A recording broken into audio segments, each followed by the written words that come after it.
നമുക്ക് ബാലിന്റെയും ഗോമതിയുടെയും നാളത്തെ നല്ലൊരു കഥ കേട്ടാലോ? അതിനു മുമ്പായി ആദ്യമായി കാണുന്നവരുണ്ടെങ്കിൽ ചാനൽ ഇഷ്ടപ്പെട്ട ഒന്ന് സബ്സ്ക്രൈബ് ചെയ്യാൻ മറക്കരുത്. വീഡിയോ ഇഷ്ടപ്പെടുവാണെങ്കിൽ ലൈക്ക് ചെയ്യാനും മറക്കരുത് കേട്ടോ. അങ്ങനെ നമ്മൾ കാണുന്ന ഒടുവില് കോമതി ഭയങ്കര ടെൻഷനിലിരിക്കുകയാണ്. ഇതുവരെ ആയിട്ടും ബാലേട്ടൻ നടക്കാൻ പോയിട്ട് വന്നിട്ടില്ല. ഇതെവിടെ പോയിരിക്കുക? ഇത്രയൊന്നും വൈകുന്നല്ല. ഫോൺ വിളിച്ചിട്ടൊന്ന് എടുക്കുന്നു പോലുമില്ല. കുറച്ച് സമയം കഴിഞ്ഞപ്പോഴത്തേനും ബാലന്റെ കോള് വരുവാണ്.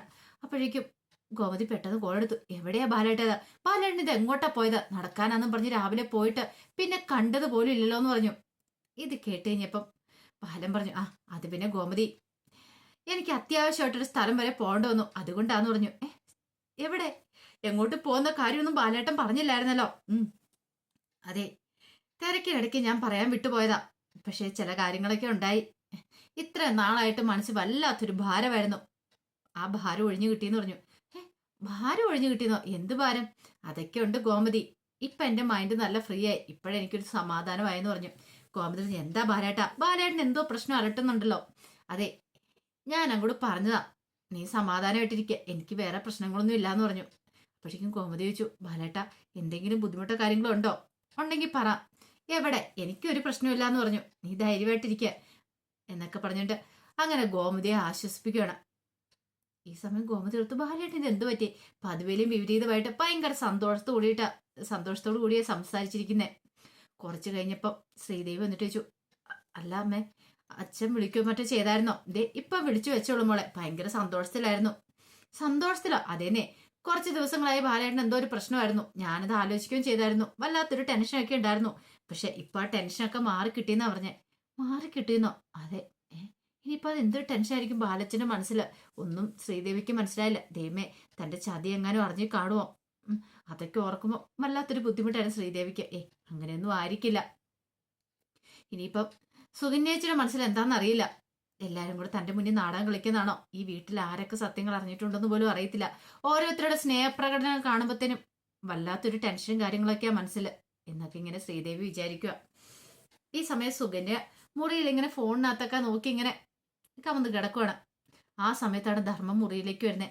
ധർമ്മ സുകന്യ ഇങ്ങനെ നോക്കുകയാണ്. കുറച്ചു നേരം കഴിഞ്ഞപ്പോൾ സുകന്യയുടെ കാല് കണ്ടു കഴിഞ്ഞപ്പോൾ പെട്ടെന്ന് ധർമ്മൻ ആ കാലിലേക്ക് പോയി പിടിക്കുകയാണ്. അപ്പോഴേക്കും സുകന്യ ഞെട്ടലോടെ ഇങ്ങനെ തിരിഞ്ഞു. എന്താ ധർമ്മേട്ട, എന്തായി കാണിക്കണമെന്ന് ചോദിച്ചു. അല്ല അത് പിന്നെ എന്റെ ധർമ്മേട്ട, മനുഷ്യൻ പേടിച്ചു പോയല്ലോ. കല്യാണം കഴിഞ്ഞിട്ട് ഇതുവരെയായിട്ടും ഒരു ഭാര്യ ഭർത്താക്കന്മാരെ പോലെ ജീവിച്ചിട്ടില്ല. സുകന്യനെ ഒന്ന് കെട്ടിപ്പിടിക്കാനോ എന്തിനേലും ചെന്നിട്ടുണ്ടെങ്കിൽ സുകന്യ ധർമ്മനെ അകറ്റി നിർത്തുന്നേ, എന്തേലും ഒരു കാരണം പറയുകയും ചെയ്യും. ഈ സമയം ധർമ്മം ചോദിച്ചു, നീ എന്തിനാ ഞെട്ടിയത്? ഞാൻ നിന്റെ കാലിലൊന്ന് തൊട്ടെന്നും പറഞ്ഞിട്ടുണ്ട്. അത് പിന്നെ ധർമ്മേട്ട പെട്ടെന്ന് വന്ന് തൊട്ടുകഴിഞ്ഞപ്പോ ഞാൻ ആകെ പേടിച്ചു പോയെന്ന് പറഞ്ഞു. അതിന് പേടിക്കേണ്ട കാര്യം എന്താ? ഞാൻ നിന്റെ ഭർത്താവല്ലേന്ന് ചോദിച്ചു. അതെ, എന്നാലും എന്താ സുകന്യെ, കല്യാണം കഴിഞ്ഞത് മുതലേ ചോദിക്കണം ഓർത്തു. നീ എന്നിൽ നിന്ന് എന്തോ ഒരു അകൽച്ച കാണിക്കുന്നുണ്ടല്ലോ, അതിന് കാരണം എന്താ? നിനക്ക് എന്നെ ഇഷ്ടമില്ലാത്തോണ്ടാണെന്നൊക്കെ ചോദിക്കുകയാണ്. അത് കേട്ട് കഴിഞ്ഞപ്പം സുകന്യ പറഞ്ഞു, അല്ല അത് പിന്നെ ഞാന് എന്തേലും ഉണ്ടെങ്കിൽ എന്നോട് തുറന്നു പറ. അപ്പോഴേക്കും സുകന്യ പറഞ്ഞു, ദേ ധർമ്മേട്ട, എന്റെ മനസ്സിൽ ചില കാര്യങ്ങളൊക്കെ ഉണ്ടെന്ന് പറഞ്ഞു. എന്ത് കാര്യങ്ങള്? ഇങ്ങനൊന്നും അല്ല ധർമ്മേട്ടൻ വേണ്ടത്. ധർമ്മേട്ടൻ വലിയൊരു കോടീശനാൻ പോലെ. കോടീശനോ? നിനക്ക് ആള് തെറ്റിപ്പോയിട്ടൊന്നും ഇല്ലല്ലോ? ഇല്ലാന്നേ, ഒരു കോടീശനാവാനായിട്ട് പോവാ ധർമ്മേട്ടന്. വലിയൊരു ബിസിനസ്മാന്. ബിസിനസ്മാനോ? അതെ. ധർമ്മേട്ടന് മനസ്സിലായില്ലേ? അധികം വൈകാതെ തന്നെ മനസ്സിലാവും. ദേ ഈ മാസം തന്നെ നമ്മൾ സിംഗപ്പൂർക്ക് പോകുന്നു പറഞ്ഞു. സിംഗപ്പൂർക്കോ? എടി നീ ഇനി ഉറക്കപ്പിച്ച് പറയുവോ അല്ലെങ്കിൽ വല്ല സ്വപ്നം കണ്ട് ചാടി എഴുന്നേറ്റ് പറയുന്നൊന്നും അല്ലല്ലോ. അതൊന്നും അല്ല ധർമ്മേട്ട, അതിന് ഉറങ്ങാനുള്ള സമയമൊന്നും അല്ലല്ലോ അത്. അല്ല, പക്ഷെ നിന്റെ ഈ സംസാരമൊക്കെ കേട്ട് എനിക്ക് എന്തോ ഒരു പന്തികോട് തോന്നുന്നുണ്ട്, അതുകൊണ്ടാ. അത് കേട്ടപ്പോ സുകന്യ പറഞ്ഞു, ദേ ധർമ്മേട്ട, ഈ സുകന്യയെ കുറിച്ച് ധർമ്മേട്ടൻ എന്താ വിചാരിച്ചോണ്ടിരിക്കണേ? ഒന്നിനും കൊള്ളാത്തവളാന്നോ? എന്നെ കുറിച്ച് ശരിക്കും അറിയാൻ പോകുന്നുള്ളൂ. അതിനുശേഷം വേണം നമുക്കൊരു ജീവിതം ആരംഭിക്കാനായിട്ട്. തൽക്കാലത്തേക്ക് അതുവരെ നമുക്ക് ഭാര്യ ഭർത്താക്കന്മാരായിട്ട് ജീവിക്കണ്ടെന്ന് പറഞ്ഞു. അപ്പോഴേക്കും ധർമ്മം പറഞ്ഞു, അല്ല ഈ ബിസിനസ്സും കാര്യങ്ങളും കോടീശ്വരനൊന്നും ആയില്ലെങ്കിലോ? ഞാൻ പിന്നെ നിന്റെ ഭർത്താവ് ആയിരിക്കില്ലെന്ന് ചോദിച്ചു. അപ്പോഴേക്കും സുകന്യ പറഞ്ഞു, ഇതേ ധർമ്മേട്ട, വെറുതെ ഇല്ലാത്ത കാര്യങ്ങൾ പറയരുത് കേട്ടോ. അതെ, പോസിറ്റീവായിട്ട് വേണം നമ്മൾ എപ്പോഴും ചിന്തിക്കാനെന്നൊക്കെ പറഞ്ഞു. കുറച്ചു നേരം കഴിഞ്ഞ് കഴിഞ്ഞപ്പോൾ ബാലൻ വീട്ടിലേക്ക് വരുവാണ്. വീട്ടിലേക്ക് വന്ന് കുറെ പലഹാരങ്ങളൊക്കെ വാങ്ങിച്ചോണ്ടാ വരുന്നേ. അങ്ങനെ ശ്രീദേവിയെ വിളിച്ചു. ശ്രീദേവിയെ വിളിച്ചിട്ട് കൊടുത്തിട്ട് പറഞ്ഞു, അതെ മോൾക്ക് ഇഷ്ടപ്പെട്ട ഫ്രൂട്ട്സും കാര്യങ്ങളൊക്കെ ഉണ്ട് എന്നൊക്കെ പറയണം. അപ്പോഴേക്കും ശ്രീദേവി ചോദിച്ചു, അല്ല ഇന്ന് ബാലച്ചൻ ഭയങ്കര സന്തോഷത്തിലാണല്ലോ? പിന്നെ സന്തോഷത്തിലാണല്ലോ. ആണോന്നോ? ദേ മോൾക്ക് എന്ത് ആവശ്യം ഉണ്ടെങ്കിലും പറയാൻ മടിക്കരുത് കേട്ടോ. ഇവിടെ ആരോടെങ്കിലും പറഞ്ഞാൽ മതി, ഇല്ലെങ്കിൽ എന്നോട് വിളിച്ചു പറഞ്ഞാൽ മതി. എന്ത് വേണമെന്ന് വെച്ചാൽ ഞാനത് കൊണ്ടേ തരാന്ന് പറഞ്ഞു. അത് കേട്ടുകഴിഞ്ഞപ്പം ശ്രീദേവി പറഞ്ഞു, ശരി. അല്ല മോളുടെ അച്ഛൻ വിളിക്കാൻ മറ്റോ ചെയ്തോന്ന് ചോദിച്ചു ഉദയഭാനു സാറെ. ഇല്ല ബാലച്ച, എന്താന്ന് ചോദിച്ചു. വെറുതെ ഞാൻ ചോദിച്ചെന്ന് മാത്രമേ ഉള്ളൂ എന്ന് പറയണ. ശ്രീദേവിക്ക് ടെൻഷനായി. ഇനിയിപ്പം തന്റെ അച്ഛൻ എന്തെങ്കിലും പണി വെച്ച് കാണുമായിരിക്കുമോ. തന്റെ അച്ഛനെ കുറിച്ച് ചോദിച്ചാൽ ശ്രീദേവിക്ക് അപ്പൊ ടെൻഷനാവും, വല്ലാത്തൊരു ഭയമൊക്കെ ഉള്ളിലുണ്ടാവും.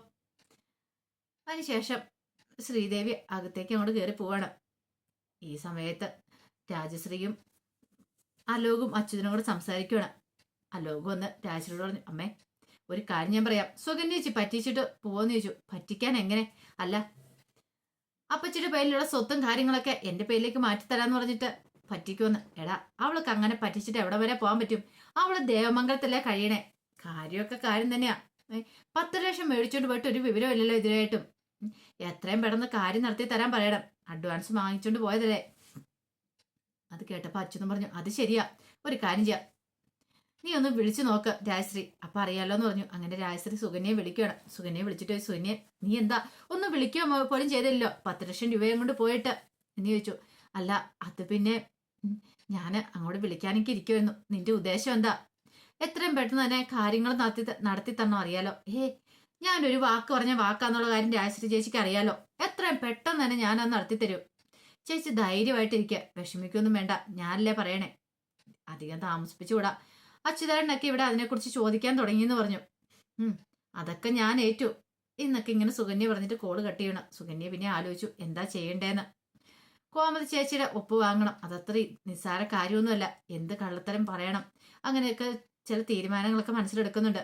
കാര്യങ്ങളൊക്കെ നടക്കുവാണെങ്കിൽ താൻ വലിയ കോടീശ്വരിയാൻ പോവാ. ആ സ്വത്തിന്റെ പകുതിയും കിട്ടുകയും ചെയ്യും. പിന്നെ ലൈസൻസോടെ കിട്ടിക്കഴിഞ്ഞിട്ടുണ്ടെങ്കിൽ ബിസിനസ് നടത്താൻ ലൈസൻസ് കിട്ടിയാൽ പിന്നെ തനിക്ക് പേടിക്കേണ്ട കാര്യമൊന്നുമില്ല. താൻ പിന്നെ ഒരു കോടീശ്വരന്റെ ഭാര്യയാവാനായിട്ട് പോവാ. ഇപ്പൊ ഉദയഭാനു സാറിനെ പോലെ ആയിരിക്കും. എന്നിട്ട് വേണം ദേവമംഗലത്ത് നിന്ന് പുറത്തിയാടാനായിട്ട്. ആ ഒരു ചിന്തയായിരുന്നു സുകന്യയുടെ മനസ്സിൽ. അങ്ങനെ പുറത്തു പോകുന്ന ബിസിനസ് നടത്തുന്നതിനുള്ള കാര്യങ്ങളൊക്കെ സുകന്യ ഇങ്ങനെ മനസ്സിൽ സ്വപ്നം നെയ്യുവാണ്. എത്രയും പെട്ടെന്ന് തന്നെ അതൊക്കെ നടക്കണം എന്നായിരുന്നു മനസ്സിലെ ചിന്തകളും കാര്യങ്ങളും. ഈ സമയം ശ്രീദേവിയുടെ ഫോണിലേക്ക് ശ്രീകല വിളിക്കുന്നുണ്ട്. ശ്രീകല വിളിച്ചിട്ട് വിശേഷങ്ങളൊക്കെ തിരക്കുവാണ്. മോളെ നിനക്ക് സുഖമാണെന്നൊക്കെ ചോദിച്ചിട്ടുണ്ട്. അപ്പോഴേക്ക് ശ്രീദേവി പറഞ്ഞു, അതെ എനിക്കിപ്പോ സുഖമൊക്കെയാ, പക്ഷെ അമ്മയും അച്ഛനും വിളിച്ചിട്ട് എന്നെ ഇങ്ങനെ ശല്യപ്പെടുത്താതിരുന്നാൽ മതി. കാരണം അറിയാലോ, നിങ്ങൾ വിളിച്ചിട്ടുണ്ടെങ്കിൽ എന്റെ സമാധാനം പോവും. അത് കേട്ടപ്പോ ഉദയഭാനു ഫോൺ മേടിച്ചു ചോദിച്ചു, എന്താ മോളെ നീ അങ്ങനെ ഒരു വർത്താനം പറയണേ? ഞങ്ങൾ വിളിച്ചാൽ നിന്റെ സമാധാനം എങ്ങനെ പോന്നേ? അത്ര നല്ല കാര്യമാണല്ലോ രണ്ടുപേരും കൂടെ ചെയ്തു വെച്ചിരിക്കുന്നേ. നിങ്ങളുടെ ചതി എങ്ങാനും ഈ വീട്ടുള്ളവർ അറിഞ്ഞു കഴിഞ്ഞിട്ടുണ്ടെങ്കിൽ അന്ന് എന്നെ ഈ വീട്ടിൽ നിന്ന് അടിച്ചു പുറത്താക്കും. ഞാൻ ഗർഭിണിയാന്ന് പോലും അവർ ചിന്തിക്കില്ല എന്ന് പറഞ്ഞു. ശ്രീകല പറഞ്ഞു, അതൊന്നും ആരും അറിയാനൊന്നും പോകുന്നില്ല മോളെ. ദേ ഞാനൊന്നും പറയുന്നില്ല കൂടുതലായിട്ട്. വലിയ കോടീശ്വരന്മാരായെന്നും പറഞ്ഞ് നടക്കുക. എപ്പോഴെങ്കിലും പിടി വീണ് കഴിയുമ്പോൾ അറിയാന്ന് പറഞ്ഞു. എങ്ങനെ പിടി വീഴാനായിട്ട്? പിന്നീട് ഉദയഭാനു ചോദിച്ചു, അല്ല മോളെ ബാലൻ എന്തേലും നിന്നോട് പറഞ്ഞായിരുന്നെന്ന് ചോദിച്ചു. എന്ത്? ഒന്നും പറഞ്ഞില്ലേ? ഒന്നും പറഞ്ഞില്ല. അപ്പോഴേക്കും ഉദയഭാനു സംശയമായി. ഇനിയിപ്പം ദേവിമോളുടെ കൈ പണം കൊടുക്കില്ലേ ബാലന്? കൊടുക്കാന്ന് പറഞ്ഞിട്ടുണ്ട്. കൊടുക്കാന്ന് പറഞ്ഞാൽ ദേവിയുടെ കൈ കൊടുക്കാന്ന് പറഞ്ഞില്ല, തന്റെ കയ്യിൽ എത്തുമെന്ന് പറഞ്ഞു. അപ്പൊ ദേവി മുഖാന്തരമായിരിക്കുമല്ലോ അത് വരുന്നത്. ഒന്നും അങ്ങോട്ട് മനസ്സിലായില്ല. ബാലനത് പറഞ്ഞിട്ടില്ല, എങ്ങനെയായിരിക്കും എന്തായിരിക്കും എന്നൊരു ചിന്തയൊക്കെയായിരുന്നു ഉദയഭാനുന്റെ മനസ്സിൽ. പിന്നീട് ശ്രീദേവി ചോദിച്ചു, അച്ഛാ അച്ഛൻ എന്തേലും ഒപ്പിച്ചു വെച്ചിട്ടുണ്ടോന്ന് ചോദിച്ചു.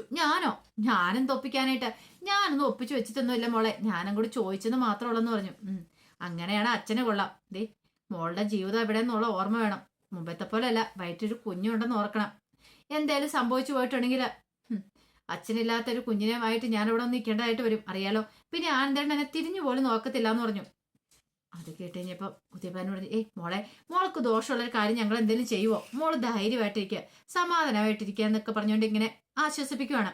അപ്പം അതിന്റെ വിശേഷങ്ങളൊക്കെ നമ്മൾ കാണാൻ പോകുന്നത്. ആ വിശേഷങ്ങൾക്കായി നമുക്ക് എല്ലാവർക്കും കാത്തിരിക്കാം കേട്ടോ. ഒരിക്കൽ കൂടി എല്ലാവർക്കും ശുഭരാത്രി നേർന്നുകൊണ്ട് നിർത്തുന്നു. നന്ദി.